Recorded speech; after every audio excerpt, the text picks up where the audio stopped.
We're going to dive straight in. I'm going to ask you first of all, Cath, what would be your key piece of advice to a woman starting her career in your industry? I'd say my advice is probably for women in any industry, one of the big things that I've noticed is that women don't tend to give themselves the time to network, to go to networking events.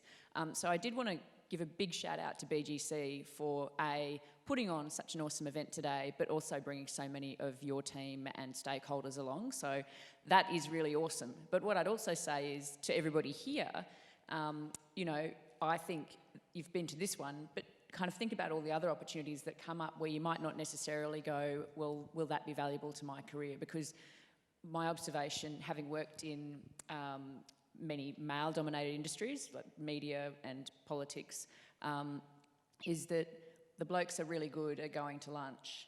I'm now really good at getting myself invited to their lunches, but that's because I kind of made sure and realised the value of being, at those events. And I guess the other thing I would say is we're all advocates for our industry. That's my advocacy thing again. But when I first started, people said, "Oh wow, going into construction, it's going to be very blokey for you." You know what? It's actually not, but there's a perception that it is, and so that's why I really love talking about the amazing things that women are doing in construction and being part of events like this and hosting. We have a building women event, series of events that we do at HIA, and that's why it's so important for us to do that, because we're all advocates for our own industry, because it's a really fantastic industry. There's heaps of women. I've met lots of you, and so I'd say those would be my two kind of key points. Rachel? Same question, yeah. Same question. All right. Well, sorry. Your piece of advice to a woman starting her career in your industry. So networking, that's definitely a good one. I would say that not to be scared. I know there's been a lot of, the common theme is don't be scared. We're all going to feel fear. I have faced lots of challenges in my career in several roles, and like Cath said, a lot of these industries that I've come from are very male-dominated, and you've kind of had to fight for your position and your place to demonstrate that you can do a great job. So I think I've kind of taken the view of, I'm just going to do a fantastic job and be the best that I can be, and the results will speak for themselves. And Jane, what do you reckon? Yeah, thanks, Nat. For me, starting out in the career, in your chosen career, is one of the key things, and I've been forced to reflect on this International Women's Day, is one of the things that I didn't do that I think I would advise all women who are looking to advance their career is find like-mindedness around you and find mentors. Find people that are passionate about the things you're passionate about and that are going to give you that boost and that lift when you need it. So really seek out, because no one's going to come up to you, or certainly my experience was in my career, no one kind of came up and said, "Hey, can I be your mentor?" Or my organisations didn't come up to me and say, "I think you've got potential, here's a mentor for you." Seek it out. Go out, find the people that are going to be advocates for you and find that like-mindedness. That would be one thing. The other thing is around the confidence piece. So often we tell ourselves the story about we're not good enough, we can't do it. It's that great, I always think about that, you see a bunch of blokes posing for a photo and they all kind of go, and their muscles bulge and they kind of get the whole kind of leg action happening and they push their, I have brothers so I know about this, and they look and feel fabulous. We tend to worry, is my bum poking out? Am I looking okay in this outfit? Be confident. Carry yourself and be confident. Even if you don't believe it inside, fake it till you make it, because that confidence can really give you that extra boost when you need it and you're starting to question yourself. So mentor, confidence, and the third piece, briefly, is around resilience. Our keynote speaker, I'm in awe of your ability to stand up here and share your story. I'm in awe of you, but the resilience that you have shown, I think is something for all of us. Work on it. You can build it. If you don't feel it, again, it's something that you can get help with, but resilience would be my third point. Yeah, great advice. Antonell? I would say in whatever you do and whatever your industry is, really find out what you really love and then give it your best shot. But as part of that, be really authentic to who you are. And don't be scared to stand out from the crowd. Be a voice, make a difference, really, put your impact out there in that. My thing has always been at Nova to sort of do that, and one of the things I've loved about being there is I could always be myself, because I'm pretty loud and chatty and all that sort of thing, so it works well. She's not telling a lie, that is absolutely true. Stop it. But even if you're an introvert, find what your passion points are and don't be scared to be you. And the other thing I would say is in a lot of industries, and ours, media, there's always a lot of things, office politics, chitter-chatter and all that. And what I've always tried to do and look at is keep away from office politics. It takes you away from your core focus. It takes you away from your work. And your work's your worth. So I think that would be my advice. Yeah, great. Okay, Jane, next question to you. What's been the biggest challenge in your career to date? Thanks, Nat. Wow. I don't want to say this, Danny, but maybe where we are right now. No, actually, I'm loving what I'm doing right now. I feel very privileged to be in the role and in the company of the people that I am. But when I think about the challenges, two immediate things came to mind for me about challenging times in my career. One was when I was leading and building an HR team in South Africa. It was a South African-based organisation, and we were building and leading a team of HR professionals with an organisation during a time of incredible social, political and social change. It was the dismantling of apartheid, Nelson Mandela being released, and we had to navigate the really tricky things called, quotas, and should we have quotas. Trying to lead a team through significant change was incredibly challenging. A second time that I'll reflect on that was very challenging at the time, but I kind of just ran with it and did my best. The second thing was when I became the first ever female executive in a vertically integrated corporate organisation that I didn't really think about it too much, but it was only when I was deeply embroiled and when I kind of used to come out of those meetings feeling absolutely exhausted that I realised, wow, this has been a challenging moment in my career or a challenging period. But you work at it and you work through and you believe in yourself and eventually you will get there. But I think apart from those two very challenging periods, I think for me, when I really reflect what has been the most challenging kind of theme, I suppose, throughout my career is how I've balanced trying to be the most amazing and best mum that I can be with trying to be the most amazing, successful career professional that I can be.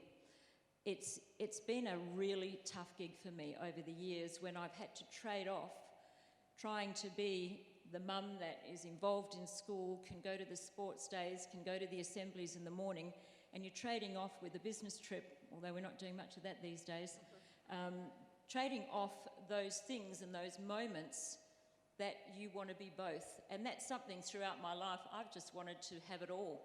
I wanted to be both and have just kind of worked towards that. I grew up in a large family. I was the youngest of a large family of 6, born in 7.5 years. So I didn't really think about gender. I didn't really think there was anything I couldn't do. And in our family, Dad used to talk. Dad was a businessman, and so we talked big business and little business. And I grew up talking about, forecasts and cash flow and overheads. And so it was no surprise to my family that, I went into kind of business myself. But without question, the most challenging element for me in my career, and continues to be as I'm now a grandmother, I sometimes care for my mum. So those challenges continue to be difficult, and it's a trade-off. Quick question, do you sleep? There's a great book about that, Arianna Huffington, called Sleep. If any of you struggle with sleep, read that book. Okay, there we go. That's a good piece of advice too. Rachel, what have been the challenges for you? Similar to that would be balancing out career and being a parent. But if I think it all started probably from about 2010 when I decided that I wanted to plan my career goals a little bit more carefully. Prior to that, I was just going through life and just working a job and hadn't really thought about where I want to go. And I got some advice from one of my best friends, who I'm still friends with back then. She was head of HR for FMG and then moved on to Chevron. And she said, well, at that time I felt I was doing quite well. I was general manager of a small business and in sales and marketing and, wine and waste, but in a very small way. And she said, well, have you thought about doing a study? Have you thought about, doing a master degree? And have you thought about, going into a bigger company? And from that point forward, I thought, well, yeah, I need to do a bit more with my life and I want to go further. And where can I go? What the sky's the limit. Where can I take myself? So I enrolled myself in MBA study, and that was part-time while being a parent of 2 boys. And the youngest at the time, he was like 3, 4. And, then from there I went on to Cleanaway and did these national roles where I was flying across the country, trying to do my assignments on the weekends or at night, coming back and picking up my son and, juggling, no sleep. Weekends were assignments. So, yeah, that was probably a massive challenge. I also had the challenge of my dad saying, oh, don't do that. It's too much for you. You won't be able to do that. You won't pass. So I was like, well, I'm going to stay away from you. And, one of my biggest supporters was my nana. And, throughout all of that, she said, no, you can do anything you want to do. So I actually got to see her yesterday. And she reminded me of that, the fact that she believed in me, even though I had no support from my dad.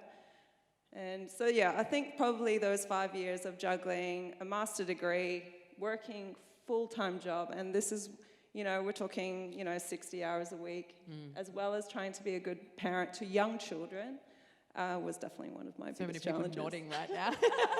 Strikes a chord, doesn't it? Antonell, what have your challenges been?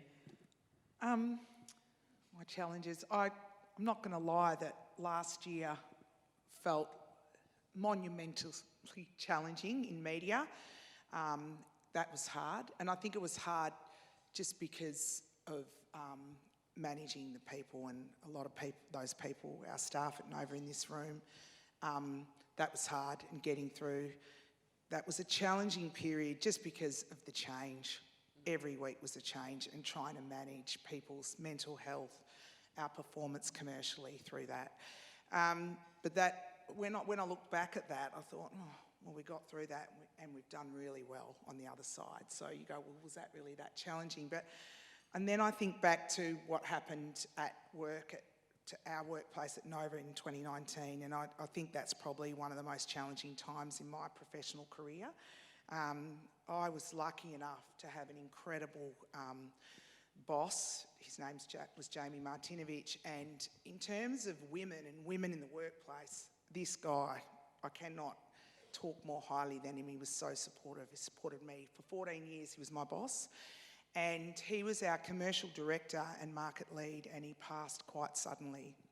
So that I found very, very challenging. One, obviously professionally, because he was a boss, he led our whole station, but also too personally.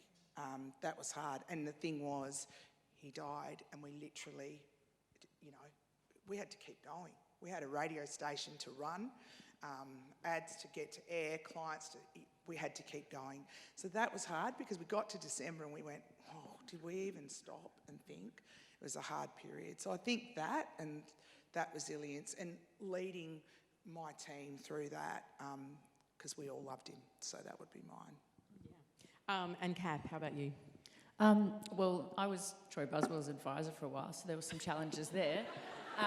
But personally, though, I think the big personal challenge career-wise for me was coming back from my periods of maternity leave. I've got 2 kids they're 8 and 9.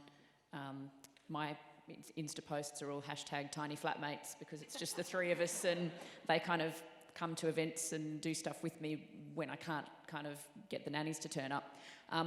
But I'm really fortunate. My great-grandmother, my grandmother and my mother all, for various reasons, worked pretty much full-time, raised their families, and I just kind of grew up expecting, you had your babies and you went back to work. And I remember saying to my employer at the time when I was preparing to go on mat leave the first time, I was like, okay, I'm going to be back in, I think I'd chosen 12 weeks. I'm going to be back in 12 weeks' time. And he said,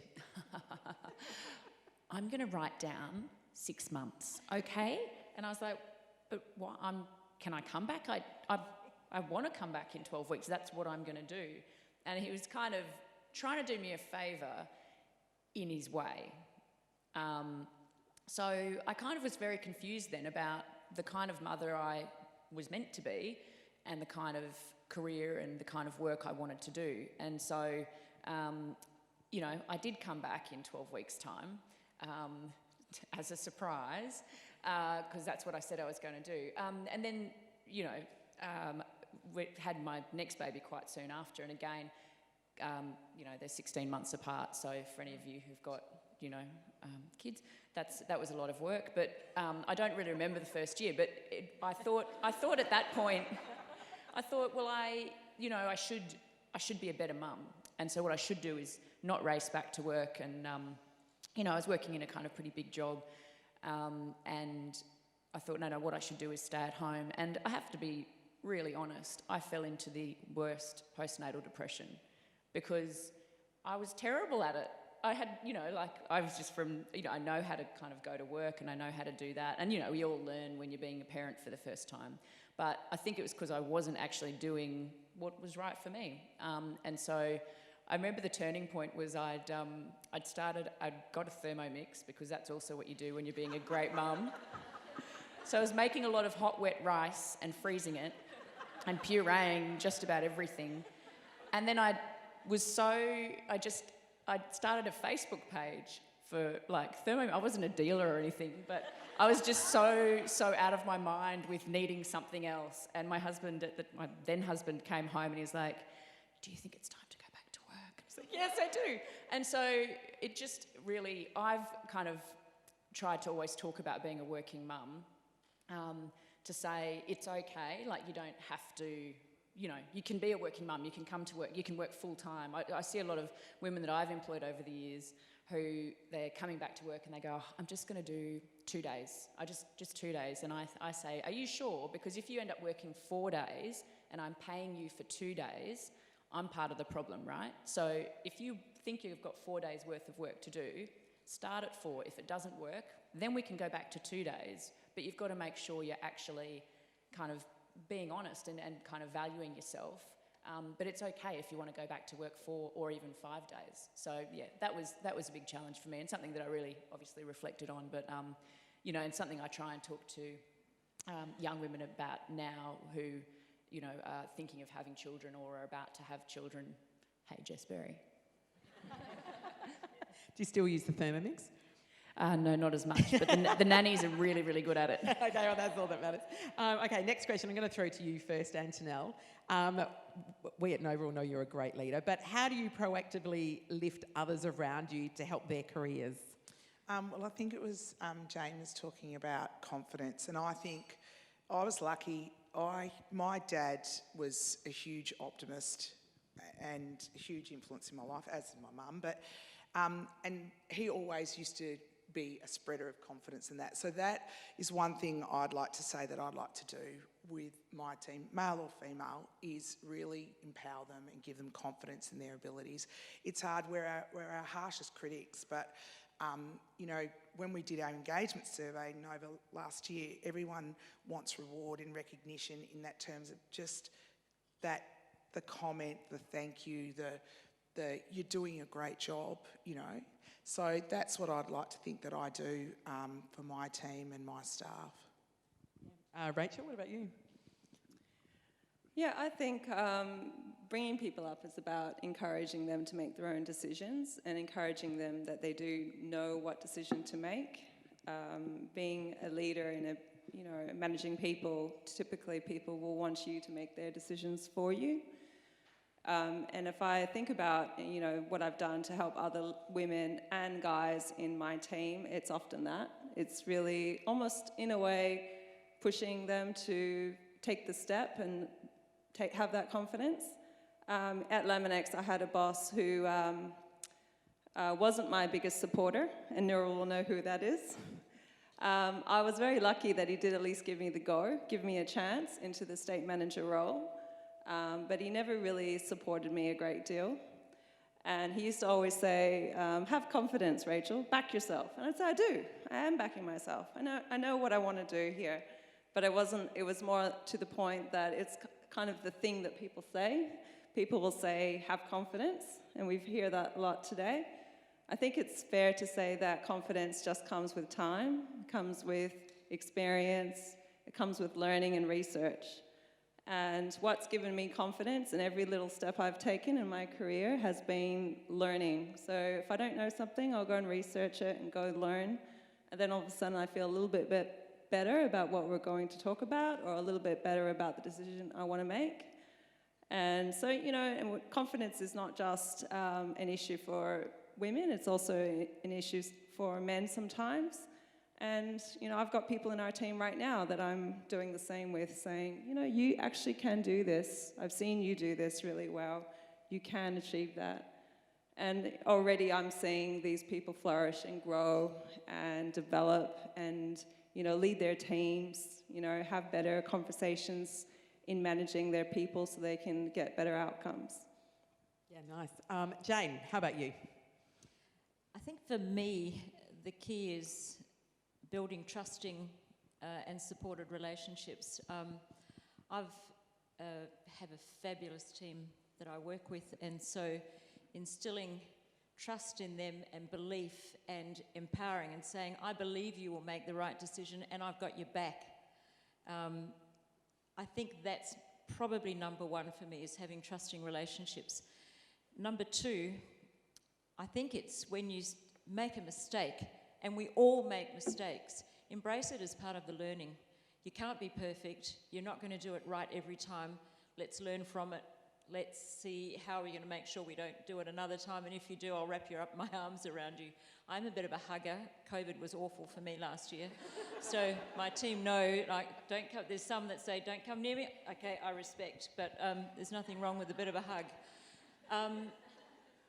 The other thing that I'm doing, in the absence, we've got a fabulous and huge challenge in BGC, because we haven't had a massive historical investment in training, learning and development. So one of the things as we prepare and develop strategies, processes, policies, procedures, one of the things as we put diversity and inclusion kind of into our strategic plan for the next financial year, because this year was a lot of focus on getting the basics and the foundations in place. One of the things that I've been doing this year is mentoring some women, just catching up to really just have a chat and say, how are you going? How are you doing it? Is there anything I can kind of help with? And it's not even really about that, it's just being there to have a chat. And invariably we get on to kind of some work stuff and sharing things. And so in the absence of kind of our formal program at this point, I'm doing a lot of kind of one-on-one stuff where I can fit it in. I also am pathologically kind of a thanker and a person of great gratitude. My team know it. We talk about it all the time. I thank people for the effort that they put in. I don't just assume it's going to be there. I really do appreciate it. And I try and practice that gratitude in every part of my life. Like you, some of the tough times have been tragic loss, and I've lost tragically family members over the years. And perhaps that has given me a perspective around, my gosh, just appreciate what you've got at that point in time. So for me, uplifting is about the recognition. It's about saying thank you, being grateful for those moments and recognising them, looking out for that little thing that, hey, thanks for doing that, it just made my life easier there, or that was amazing what you said. Look out for those little things that can make a difference. It's so simple when you put it that way, isn't it? We could do it so much more. And Cath, how about at HIA? So I kind of think of myself as having two teams because, obviously we've got our HIA team and so many of them are up the back today. But then also the 4,500 members that we represent, and as the ED for HIA here, they're kind of also, a very big part of my life. For us as our team, we're a lean, mean fighting machine, and it's not a big team. For me, it's really around empowerment. I don't really ever want kind of to be doing, have someone kind of have 5 different people just doing the same thing because we haven't kind of made a decision about who's going to be in charge of kind of getting something done. So that's just I think a not-for-profit efficiency thing, but it's really important because when I look at what we achieved last year, for instance, in a kind of very difficult time, we suddenly we're all kind of locked in our homes and trying to best serve members for whom last year was really kind of very, very impactful when we'd think about a year ago now. The West Australian morgue, I think, was being increased because we all thought that this was going to be like Italy. But for our members, the risk of having construction sites shut down would impact their livelihoods and the whole supply chain. And we had very, very distressed people contacting us. And so it was very important that, the team were kind of very empowered. Through my career, I think the other thing that I've always tried to do is I'm quite a pragmatic person. And so I think it's very important to take people as you find them, but also to meet them where they're at. And so, somebody... You don't always know what is happening in people's lives. I always have a view that if you've been fortunate enough to give somebody a job, it'll change their life in a very impactful way that you may or may not know about. But people, for instance, I've heard of during COVID when offices were shut down around the country, we, talking with other peers in different organisations, they were saying there's some people who needed to come into the office. They needed to not be in their home. They needed to have that place to go because that was a safe place for them.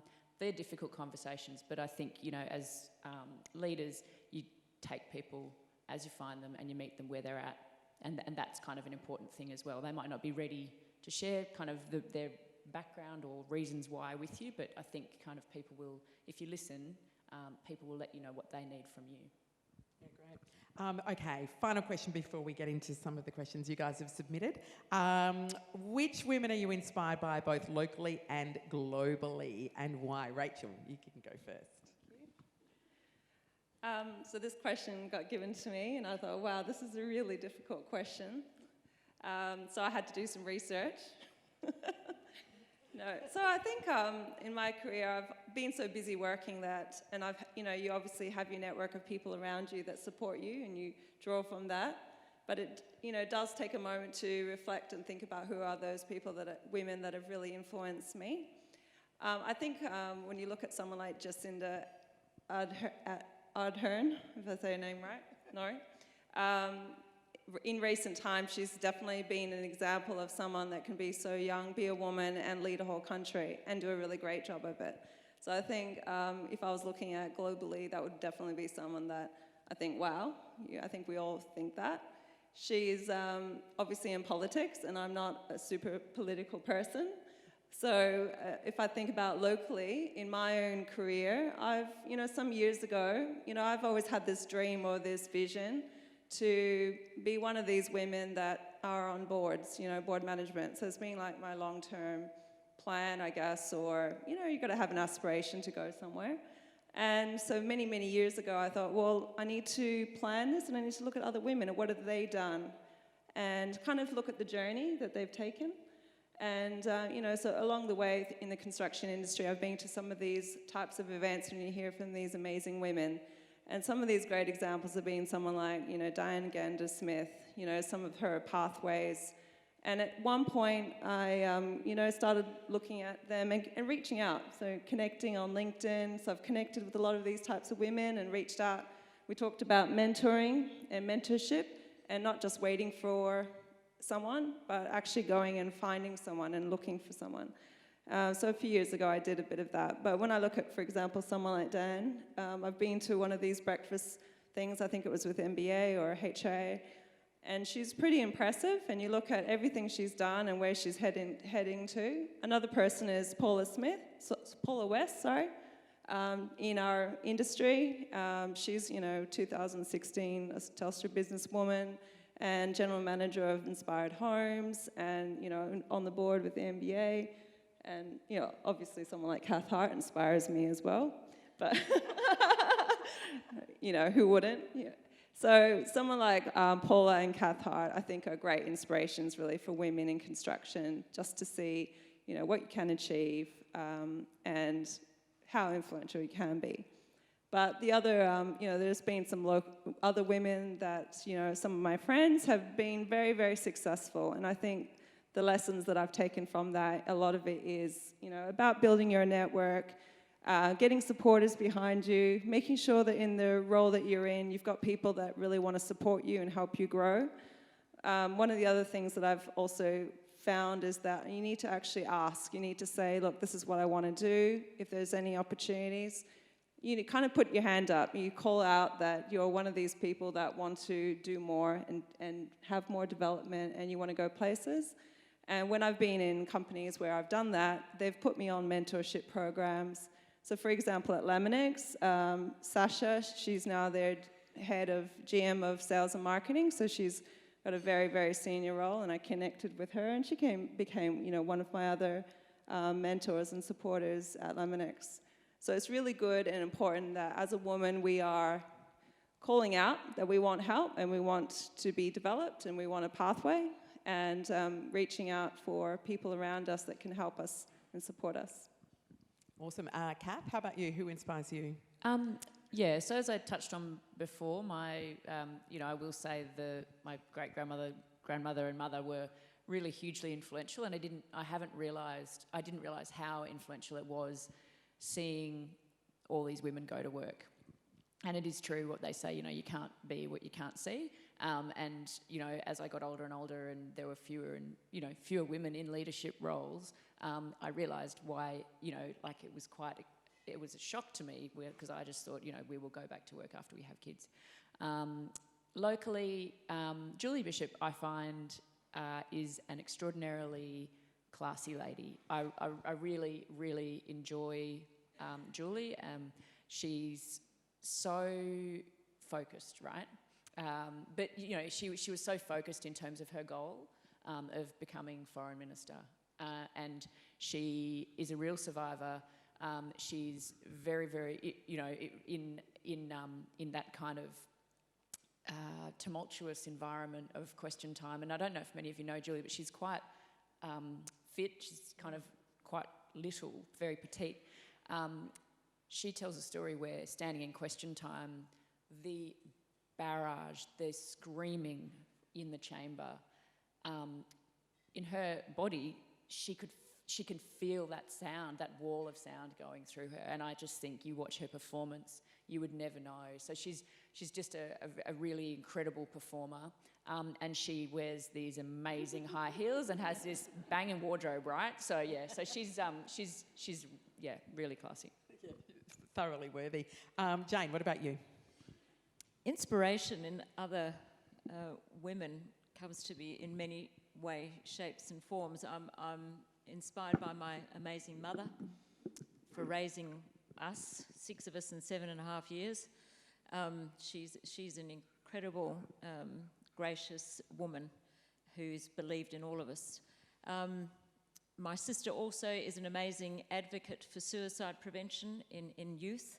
So she's been out there and she's amongst it, and she's taken her grief of losing a son, my nephew, and she's incredible. She's an advocate out there and wears her vulnerability and her pain in the most beautiful way, so that others hopefully will be prevented from having the same kind of tragedy in their life.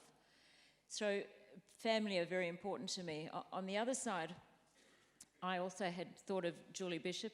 She's impressive for all the reasons that you said, and to achieve in that arena, particularly with what we're all hearing that is just so shocking about the culture that permeates the kind of the highest order of our land.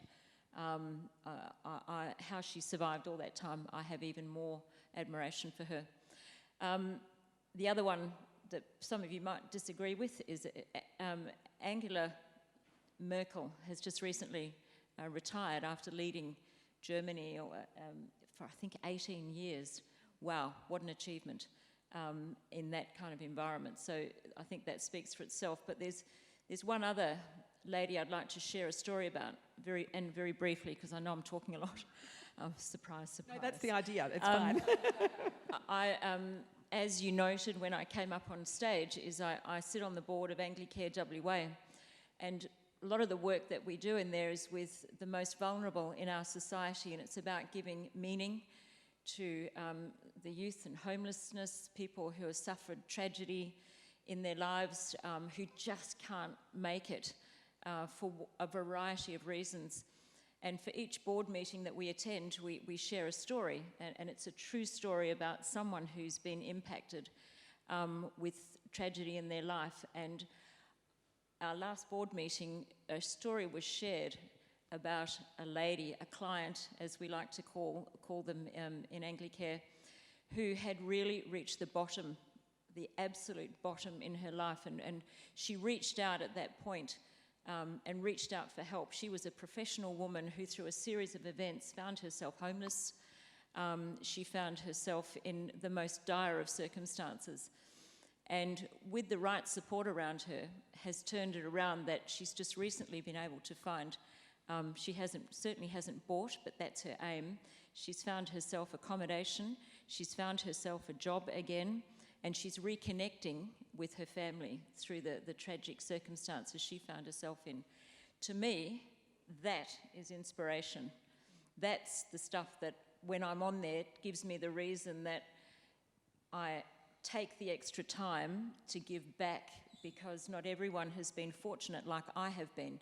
So it's in those moments I find the inspiration to keep going, to push through some of those barriers of hard work. I'm tired.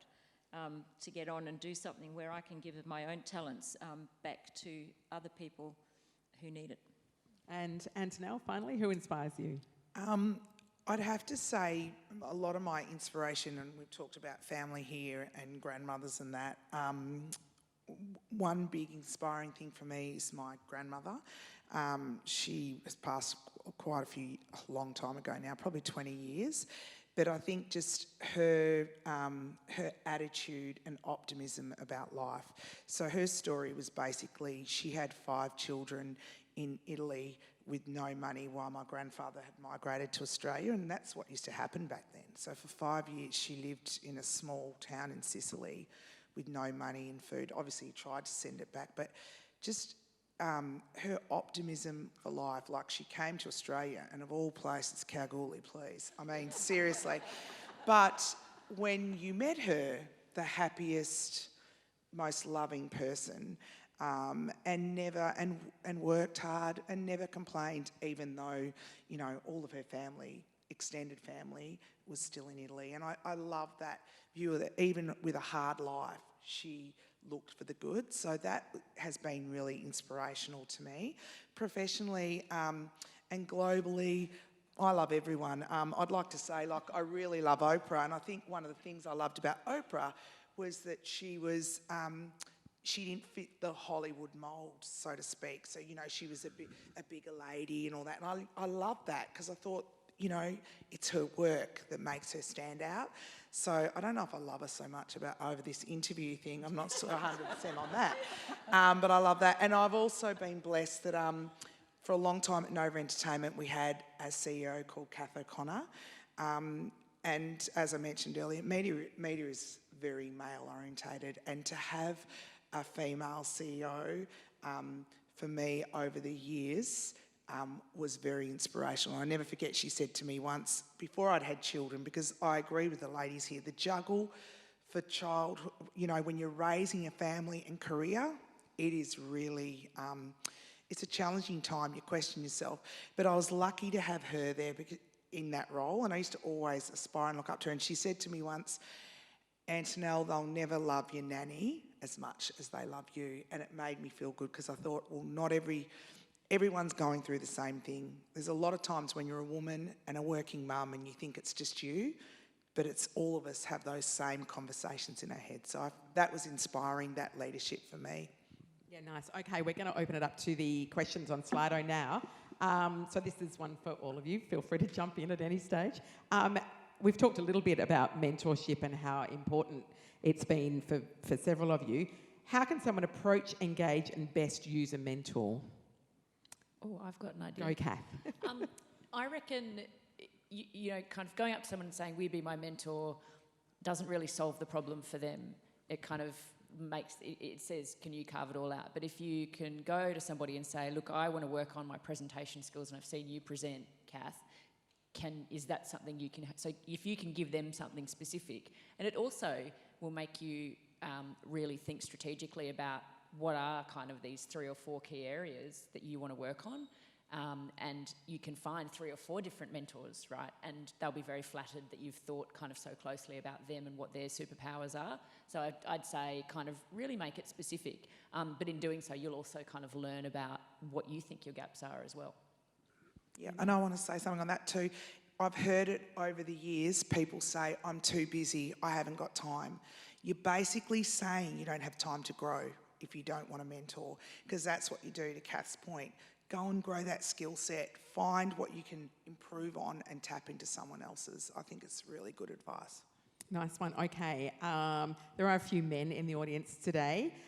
This question was posed, what can men do to help to achieve equality? Wow.